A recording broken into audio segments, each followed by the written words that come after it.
নমস্কার, আমি সুমনা। আগের ভিডিওতে আপনাদের দেখিয়েছিলাম আমরা সবাই মিলে চলে গিয়েছিলাম একটা বিয়েবাড়িতে। আজ দেখাবো বিয়েবাড়ির মেন কোর্সে কি কি মেনু ছিল। প্রথমেই ছিল সাদা ভাত, মাছের মাথা দিয়ে ডাল আর ঝুরি আলু ভাজা।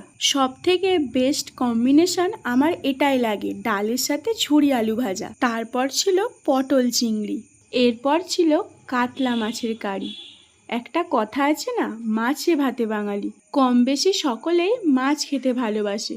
যতই চাইনিজ কন্টিনেন্টাল খাবার আসুক না কেন, বাঙালির কাছে মাছ ভাত একটা ইমোশন। মাছের পর চলে এলো চিকেন কষা। চিকেন কষা দিয়ে খাওয়ার পর সব শেষে ছিল ফ্রুট চাটনি, পাঁপড়, রসগোল্লা আর সন্দেশ। আর লাস্টে ছিল হাজমোলা আর আইসক্রিম। কেমন লাগলো অবশ্যই কমেন্টে জানাবেন। সবাই ভালো থাকবেন, সুস্থ থাকবেন।